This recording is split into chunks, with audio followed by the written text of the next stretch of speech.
Hey everybody, my name is Jessie and welcome to my channel, Jessie Gardens. So today is the first episode, so it's pretty exciting. We're trying to make a good thing out of a bad thing. So like everything in life, when something bad happens, you have to try to figure out a way to make it a good thing. So we're going to check out our first adventure in the garden. So right now, this is year 3 of my garden. So I've been in this house for 3 years, so I'll kind of show you what we're doing today. I came out a couple days ago to get an eggplant for breakfast and discovered a bit of a disaster in the garden. So we're going to go check it out and kind of assess the damage a little more thoroughly. Here's the garden, and you can see an intruder in my garden in the form of a very large dead tree that fell during a recent storm here. So I was pretty upset when I first saw it, but we've let our emotions down, and we've discovered a way to kind of form this channel because this is something I wanted to do for a while, and now I figured this is the perfect time to do it. So we're going to take a good look at the tree and all the damage it caused. Here we are. I've got a total of 6 raised beds here that I've built over the course of the last 2.5 years or so. These are my 2 oldest beds over here. I just built these 2 this year, and those 2 over there are the ones I built last year. I built them out of cedar, and it's actually, fortunately, not as bad as it looks with this huge tree because only one of my beds was damaged and one of the trellises. So I'm definitely grateful for that. It could have been a lot worse, and it didn't even squish my garden shed over there. So I'm, all things considered, not nearly as bad as it could have been. So we're going to take a closer look at the damage.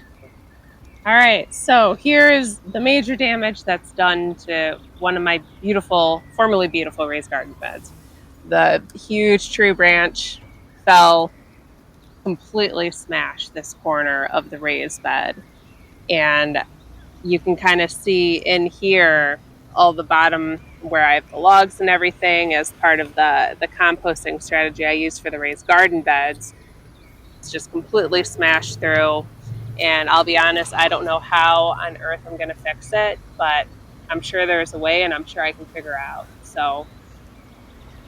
But step 1 is getting rid of this huge gigantic tree, and we're going to take a look at the other major piece of damage right now. And the second major piece of damage is one of my trellises that I literally just built about not even 2 weeks ago.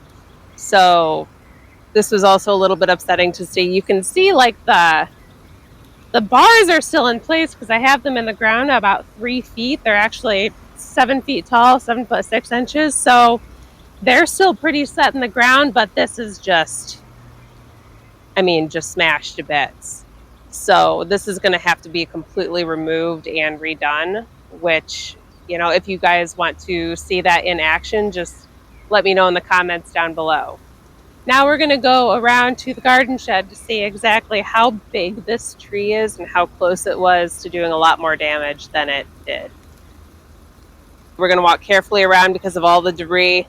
You can see all in the raised bed. There's just sticks all over here. I'm going to have to clean this all up before I mow the lawn next time, and we're going to carefully not give ourselves a concussion on our way over to the garden shed. Okay, and oh my gosh, look how big this tree is.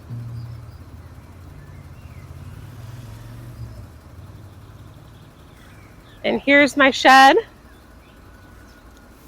You can see it missed my shed by about this much. And you can look exactly how big this tree is. This is just what? I don't know, maybe 2 feet in diameter. It's humongous and heavy. And the funny thing is that a couple years ago, I had an arborist look at this tree when I first moved in, and he said it was okay. And I was like, okay, well, I'll just reassess it in a couple years. And then look what happened a couple years later. Here we are in a a bit of a pickle. So we can probably take a good look to exactly where it snapped. So maybe we'll check that out next. Okay, let's take a look and see where the damage occurred. So I'm going to pull down this tree, this hackberry tree, see where the wood kind of rotted away, and in the last storm it was just too much, in between the wind and the rain and something, it just gave, and now we have all of this.